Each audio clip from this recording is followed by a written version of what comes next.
We're coming up on 4:50, so let's bring back in meteorologist Alan Rose. And Alan, you're continuing to track this winter storm. And Tony, this is really just the beginning. That was the main message I wanted to make clear to the news crews. And I want to relay that message here to you, our viewers at home tuning in just before 5 o'clock, is that we're not even under a winter weather advisory yet in the Springs and Pueblo. That will begin at 8 o'clock and it continues until 8 o'clock tonight. The advisory already in effect as of 2 a.m. for northern El Paso County and Teller County. And since yesterday, we've seen the winter weather advisories in the mountains upgraded to winter storm warnings. Those for the Sangres will continue until 2 o'clock tomorrow morning. So snow right now is fairly light.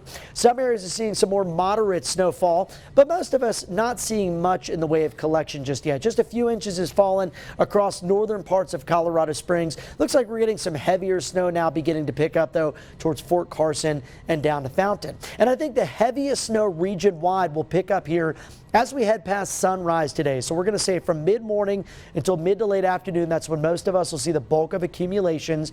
Main impacts include school delays and closures. Those continue to roll into the newsroom. You're going to see that information provided to you throughout the newscast today, as well as very difficult driving conditions.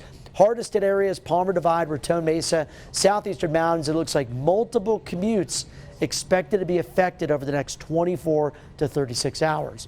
Right now in the Springs, we're at 29 degrees. Roads have been relatively warm early on, so we're not seeing much collection, especially for areas below about 6,200 feet. In Pueblo, snow is falling, but we're just about freezing, and for the Riverwalk, not seeing that snow collecting on the sidewalks just yet.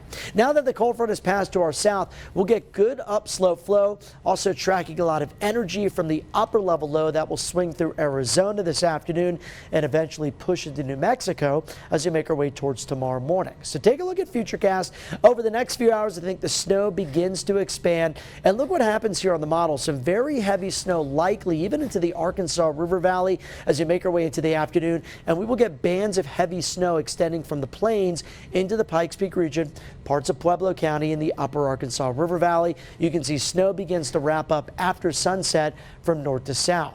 Here's a look at the latest snowfall totals forecast.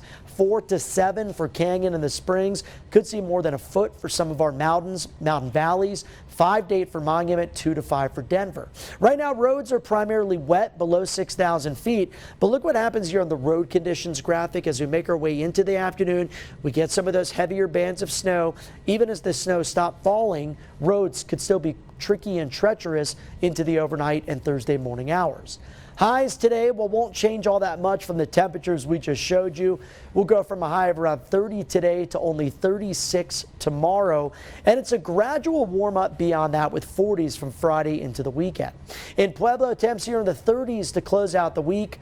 40s this weekend with a return to 50s early next week. In Canyon City, after the snow tapers off tonight, we'll see dry skies primarily for the remainder of the area, although we could see a few mountain flurries on Saturday. And in Woodland Park, we've got sunshine returning tomorrow after periods of snow today. Maybe a few flurries Saturday, otherwise dry skies and above freezing temps this weekend. Time now is 4:53. Let's take you live outside to I-25 at Uinta. And it looks like for now, I-25 in downtown is just wet. So for early drivers, we're okay for the time being. But if you're traveling over Monument Hill, things are a little more treacherous. You'll definitely want to budget extra time as those drives northbound are already slowing down quite a bit.